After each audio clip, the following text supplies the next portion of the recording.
Hey guys, in this video we're going to be checking out the top 5 best planted tank substrates that are available on the market for their true quality. I made this list based on my personal opinion and hours of research and have listed them based on popularity, quality, price, durability, user opinions, and more. If you want to see more information and the updated price, you can check out the description below. And also, make sure to subscribe for more reviews. Okay, so let's get started with the video.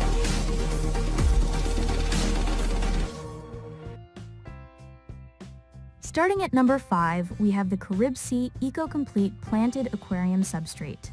While this is technically an aquasoil, Eco-Complete is slightly different than most others. We'd consider it partly aquasoil, partly inert substrate, because even though it has minerals that deplete over time, it behaves somewhat like traditional aquarium gravel.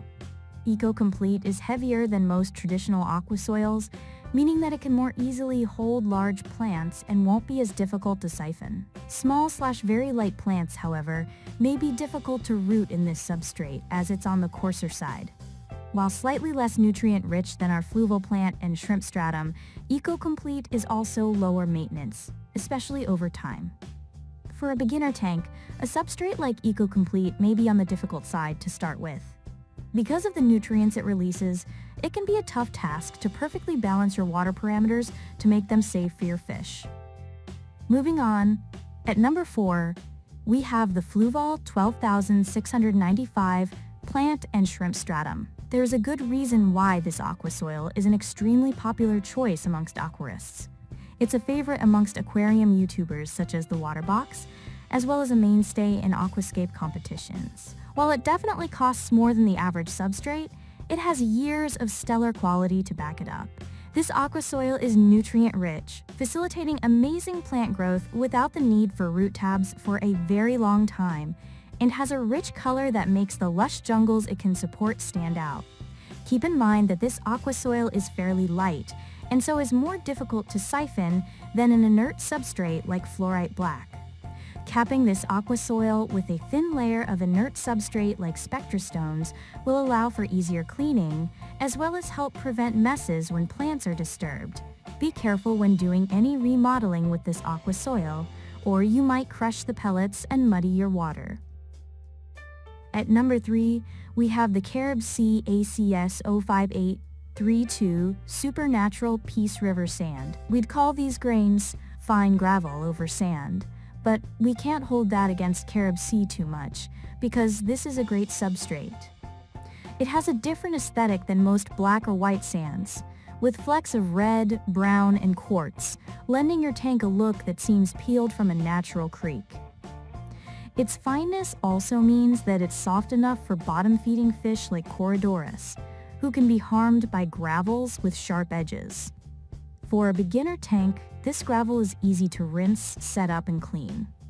The gravel is heavy enough to avoid being sucked into a siphon, even when you get a little bit too close. This substrate's weight also makes it ideal for holding down large-rooted plants, while the grain size makes it porous enough to facilitate healthy root systems. In a more advanced tank, this is a great substrate for color accents or for a heavy cap to hold down an aquasoil. At number 2, we have the Carib Sea Supernaturals Aquarium Sand, 20 pounds, Crystal River, natural substrate. When you just need a good aquarium sand, this does the job. It's safe to add to established aquariums, doesn't cloud the water very much, and rinses easily. It's important to note that this sand doesn't contain crushed coral, as most natural-looking aquarium sands do. This means that it won't cause issues with your water's pH. The coarseness of this sand is great for supporting rooting plants. Coupled with root tabs, this type of sand is perfect for growing a forest of Amazon swords. Unlike substrates with larger grains, this sand won't allow detritus to reach your root systems. If you decide to grow rooting plants in this substrate, make sure that you stay on top of root feedings properly, as your tank won't be able to replenish its own nutrients. And finally, at number 1, we have the Landen Aquasoil. While this is a lesser-known aquasoil brand compared to giants like Seacham or Fluval, Landen has gained some traction in recent years amongst aquarists online for its budget friendliness. It's no nonsense and nothing special, but it gets the job done. This aqua soil's nutrients release slowly, making its longevity in a tank comparable to its peers, and it doesn't cloud the water very much upon setup.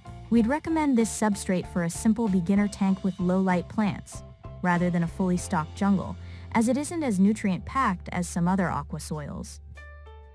Thanks for watching, guys. I hope you liked this video. If this video was helpful to you, please make sure to like, comment, and subscribe.